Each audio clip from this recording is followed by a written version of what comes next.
Hare Krishna. A new day has dawned. New day. Hare Krishna. Hare Krishna. Krishna Krishna, Hare Hare. Hare Rama, Hare Rama, Ram Ram, Hare Hare. I just found a note that I made for myself the other day. And because I was looking at a little more closely Brahman, Paramatma, and Bhagavan, the three aspects of a supreme absolute truth. And it occurred to me that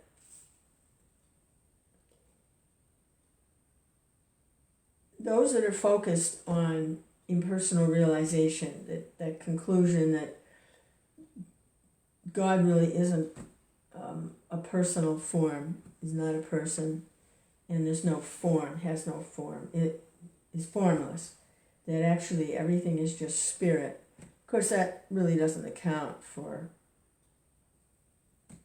even in our everyday experience, that, in other words, if it's just spirit, what causes the spirit to is a person with desires and feelings and emotions, and but the language really doesn't do Krishna justice, because it's not that the Supreme Absolute Truth has a form. It's the Supreme Absolute Truth is a form. The Supreme Absolute Truth is emotions. The Supreme Absolute Truth is sensual. It's not that he has senses. That's for those who are covered. We say, I have senses. But spiritually, no, I am senses. when the covering is taken away, I am sensual. I am senses. It's not that I have senses. Or sometimes we say, I have a soul. But it makes no sense at all. Because it's backwards. It's like, I am this body, and in this body I have a soul. It makes no sense on the transcendental platform. The language is wrong. It's just not doing justice to the truth. It's not that I'm a body and I have a soul. It's I am a soul covered with a body, a material form. I am a spiritual form. I am spiritual energy. I am spirit. I am a soul. So in looking at those that are attracted to a formless conception, formless idea, that the Supreme Absolute Truth has no form. It's not that he has no form. He is a form. It's not that he has a form because he's separate from his body and he has a form. See, that they carry that idea, that material conception, over into trying to approach the Supreme. It's not that he has a form. He is a form. He is a form.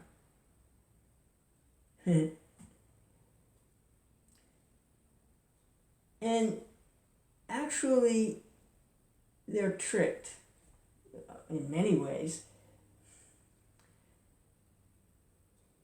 Because by focusing on his spiritual effulgence, the glow, that's what they're focused on, is this glow, this glaring effulgence. Like, if you look at the sun, you really can't enter the sun planet, or, I mean, actually you'll go blind if you stare at the sun too much. But by that energy, they're like the glaring effulgence But by focusing on that and glorifying that, they're serving a form of God. His formless form. So they can't escape. There's no escape from serving Krishna. Even the Mayavadi, even the impersonalist, is engaged in glorifying some aspect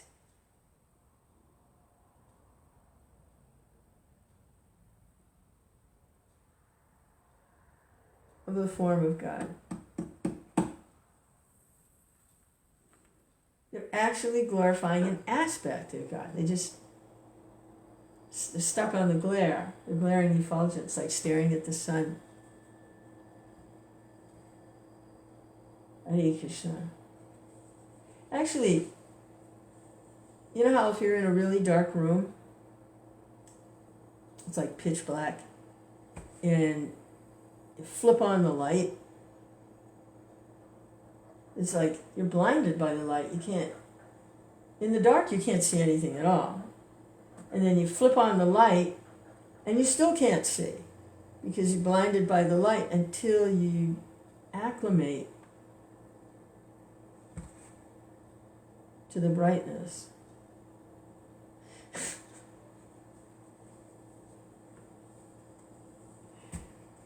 Krishna Chaitanya.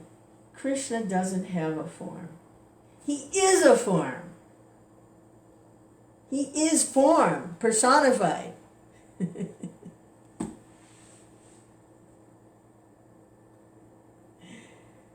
Another day. Another day.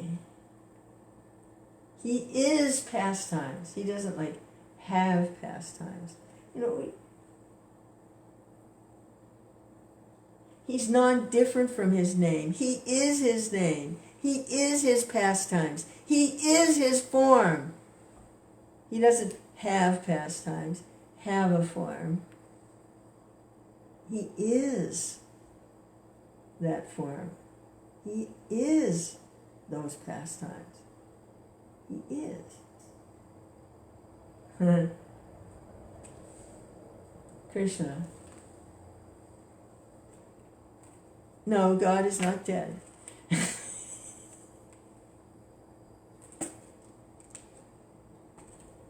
Hare Krishna. Thank God, right? Hare Krishna. What is it? The residents of Vrindavan were always thanking Lord Vishnu for protecting Krishna. Krishna Chaitanya. Wow.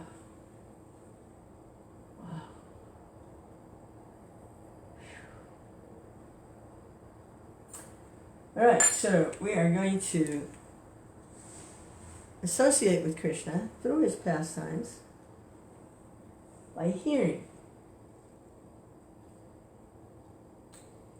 Engage tongue in glorifying and speaking the pastimes, and ears by hearing. This is the summary study of the 10th canto of the Bhagavatam. We'll read a little of that.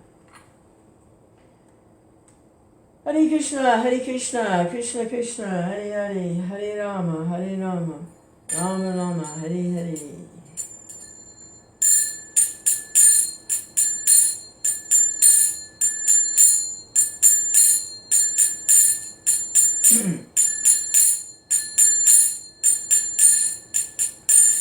Jaya Madhava, Kunja Bihari, Radha Madhava, Kunja Bihari.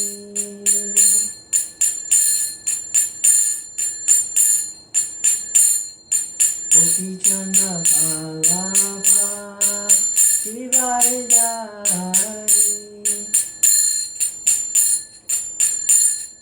Gopi Jana Bhalava, Srivaridari.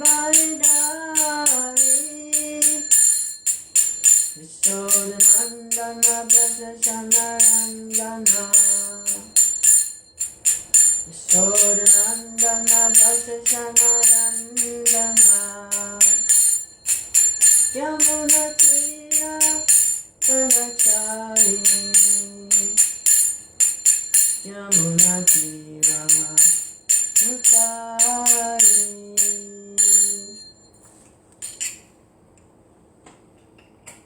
Jayam Shripad, Paramahamsa, Padmajikacharya, Asa Saraswata, Shri Shrimad, His Divine Grace, A.C. Bhaktivedanta Swami, Srila Prabhupada, Ki Jai. Vanchikapata Rubhyascha, Kripa Sindhuvyaya Vicha, Patitanam Pavinibhyo, Vaishnavibhyo, Namo Namaha. And this is chapter 29, the Rāsa dance introduction. And Srila Prabhupada, His Divine Grace, is helping the readers to approach Krishna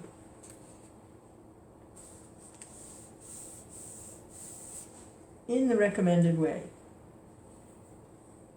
by hearing of him in the form of his transcendental pastimes.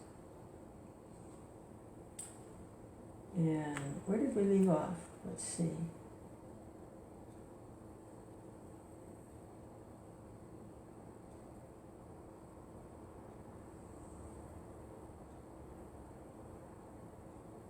Okay.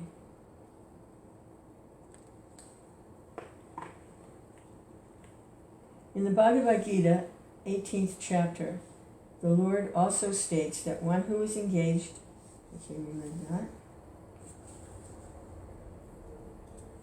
Yes, when all the gopis assembled, as described, before Krishna, he began to speak to them, welcoming them as well as discouraging them by word jugglery. Krishna is the supreme speaker. He is the speaker of the Bhagavad Gita. He can speak on the highest elevated subjects of philosophy, politics, economics, everything. And he also spoke before the gopis, who were so dear to him. He wanted to enchant them by word jugglery, and thus he began to speak as follows. Now, at this point, Krishna is actually said to be 8 years old. Hare Krishna. Hare Krishna. O ladies of Vrindavan, Krishna said, you are very fortunate and you are very dear to me. I'm very pleased you have come here, and I hope everything is well in Vrindavan. Now, please, order me. What can I do for you? What is the purpose of coming here in the dead of night? Kindly take your seats and let me know what I can do for you.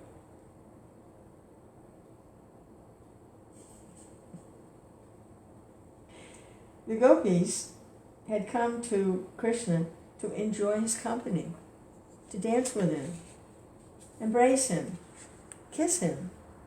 And when Krishna began to receive them very officially, showing all kinds of etiquette, they were surprised. He was treating them as ordinary society women. Therefore, they began to smile among themselves, and they very eagerly listened to Krishna talk in that way.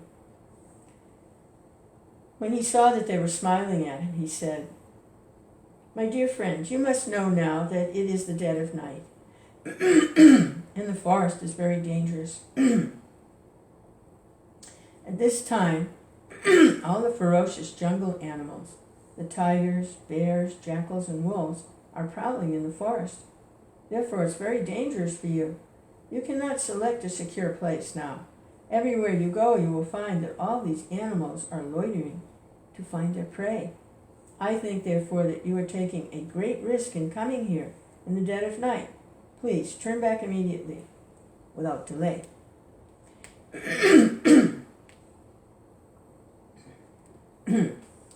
When he saw that they continued to smile, he said, I very much appreciate your bodily features.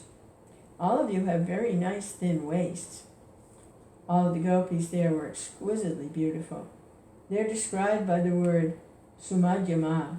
The standard of beauty of a woman is said to be sumadhyama, when the middle portion of the body is slender.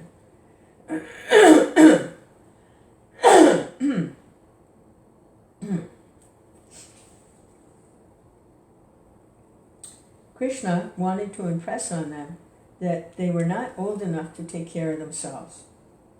Actually, they required protection. It was not very wise for them to come in the dead of night to Krishna. Krishna also indicated that he was young and that they were young girls. It does not look very well for young girls and boys to remain together in the dead of night. After hearing this advice, the gopis did not seem very happy. Therefore, Krishna began to stress the point in a different way. My dear friends, I can understand that you have left your homes without the permission of your guardians. Therefore, I think your mothers and fathers, your elderly brothers, or even your sons, and what to speak of your husbands, must be very anxious to find you. As long as you are here, they must be searching in different places. Their minds must be very agitated. So don't tarry. Please go back and make them peaceful. When the gopis appeared to be a little bit disturbed and angry from the free advice of Krishna, they diverted their attention to looking at the beauty of the forest. At that time, the whole forest was illuminated by the bright shining of the moon, and the air was blowing very silently over the blooming flowers, and the green leaves of the trees were moving in the breeze. Krishna took the opportunity of looking at the forest to advise them. I think you have come here to see the beautiful forest of Vrindavan on this night, he said. But you must now be satisfied, so return to your homes without delay. I understand you are very chaste women, so now that you have seen the beautiful atmosphere of the Vrindavan forest, please return home and engage in the faithful service of your respective husbands. Some of you must have babies by this time, although you are very young. You must have left your small babies at home, and they must be crying. Please, immediately go back home and just feed them with your breast milk. I can understand that you have very great affection for me, and out of that transcendental affection you have come here, hearing my playing on the flute. Your feelings of love and affection for me are very appropriate because I am the Supreme Personality of Godhead.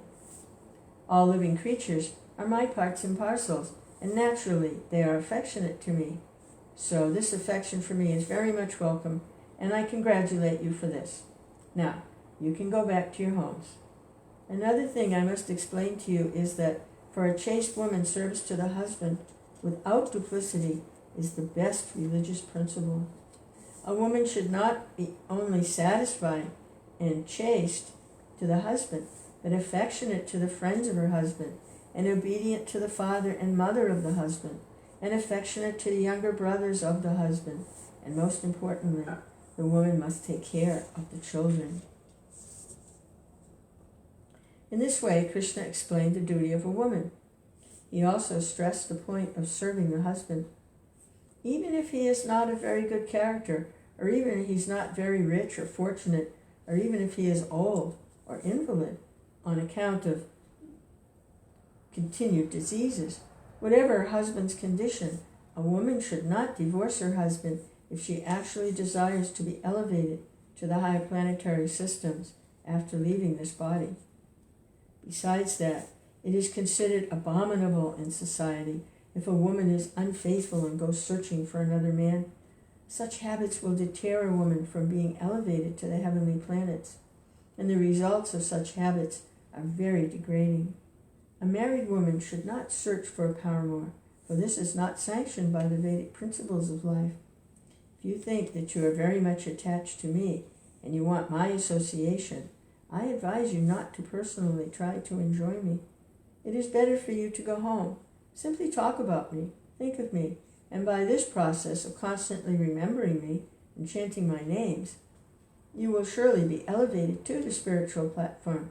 There is no need to stand near me. Please, go back home.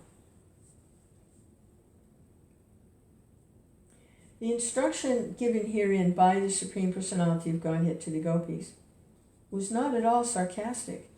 Such instruction should be taken very seriously by all honest women.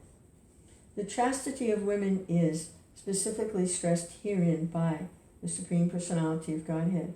Therefore, this principle should be followed by any serious woman who wants to be elevated to a higher status of life. Krishna is the center of all affection for all living creatures. When this affection is developed for Krishna, then one surpasses and transcends all Vedic injunctions. This was possible for the gopis because they saw Krishna face to face. This is not possible for any women in the conditioned state. Unfortunately, by imitating the behavior of Krishna with the gopis, sometimes a rascal takes the position of Krishna, following the philosophy of monism or oneness, and he very irresponsibly takes advantage of this Rāsa Leela to entice many innocent women and mislead them in the name of spiritual realization. As a warning, Lord Krishna has herein hinted that what was possible for the gopis is not possible for ordinary women. Although a woman can actually be elevated by advanced Krishna consciousness, she should not be enticed by an impostor who says that he is Krishna. She should concentrate her devotional activities in chanting and meditating upon Krishna as advised herein. One should not follow the men called Sahajiya, the so-called devotees, who take everything very lightly. When Krishna spoke in such a discouraging way to the gopis, they became very sad, for they thought that their desire to enjoy Rasa dance with Krishna would be frustrated. Thus they became full of anxiety. Out of great sadness, the gopis began to breathe very heavily. Instead of looking at Krishna face to face, they bowed their heads and looked to the ground, and they began to draw various types of curved lines on the ground with their toes. They were shedding heavy tears, and their cosmetic decorations were being washed from their faces. The water from their eyes mixed with the kumkum of their breasts and fell to the ground. They could not say anything to Krishna, but simply stood there silently. By their silence, they expressed their hearts were grievously wounded. The gopis were not ordinary women. In essence, they were on an equal level with Krishna. They are his eternal associates. As it is confirmed in the Brahma Samhita, they are expansions of the pleasure potency of Krishna, and as his potency they are non-different from him. Although they were depressed by the words of Krishna, they did not like to use harsh words against him. Yet they wanted to rebuke Krishna for his unkind words, and therefore they began to speak in faltering voices. They did not like to use harsh words against Krishna because he was their dearmost, their heart and soul. The gopis had only Krishna within their hearts. They were completely surrendered and dedicated souls. Naturally, when they heard such unkind words, they tried to reply, but in the attempt, torrents of tears fell from their eyes. Finally, they managed to speak. Krishna, they said, you are very cruel. You should not talk like that. We are full-fledged surrendered souls. Please accept us and don't talk in that cruel way. Of course, you are the Supreme Personality of Godhead, and you do whatever you like, but it is not worthy of your position to treat us in such a cruel way. We have come to you, leaving everything behind, just to take shelter of your lotus feet. We know that you are completely independent and can do whatever you like, but we request you, don't reject us. We are your devotees. You should accept us as Lord Narayan accepts his devotees. There are many devotees of Lord Narayan who worship him for salvation, and he awards them salvation.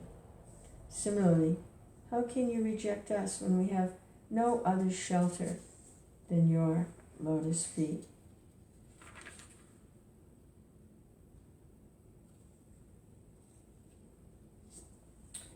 Oh, dear Krishna, they continued, you are the supreme instructor. There's no doubt about it. Your instructions to the women to be faithful to their husbands and to be merciful to their children, to take care of homely affairs, and to be obedient to the elderly members of the family are surely just according to the tenets of Shastras. But we know also that all these instructions of the Shastras may be observed perfectly by keeping oneself under the protection of your lotus feet.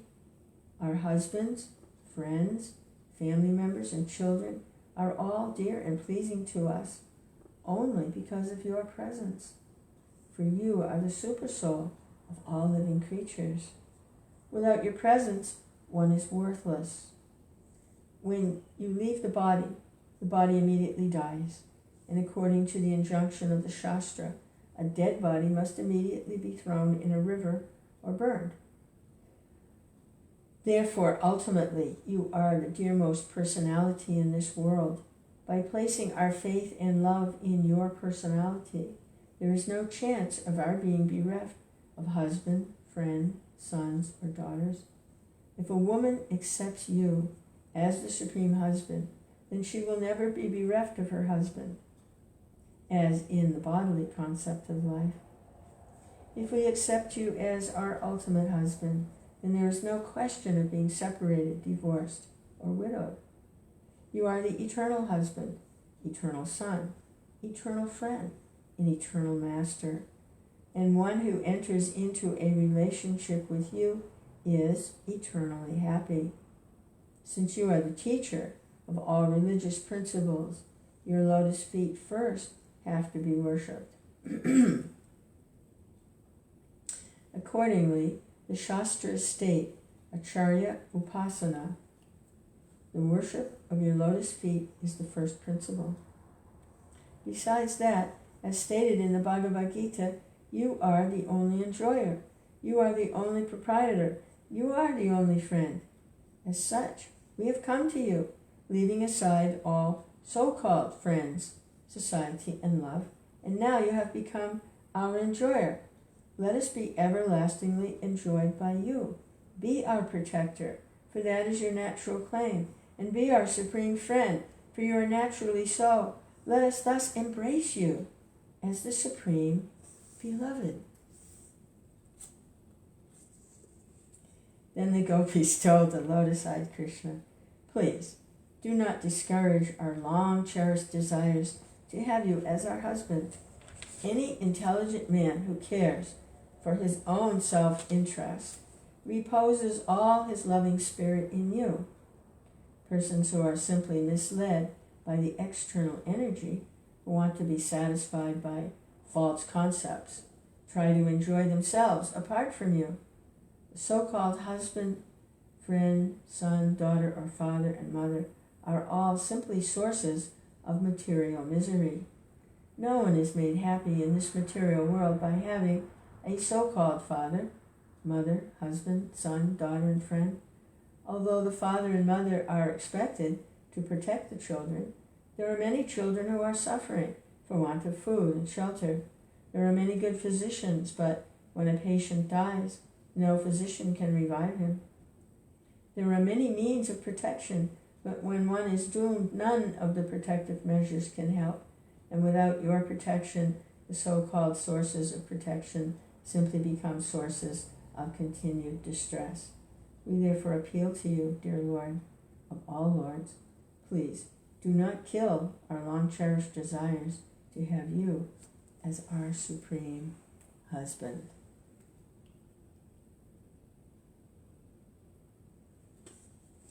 Hare Krishna, Krishna Krishna, Hare Hare, Hare Rama, Rama Rama, Hare Hare. These appeals and prayers to Krishna, asking for that type of intimate, conjugal, loving relationship with the Lord, continues for a few more pages. So, next time, Krishna willing.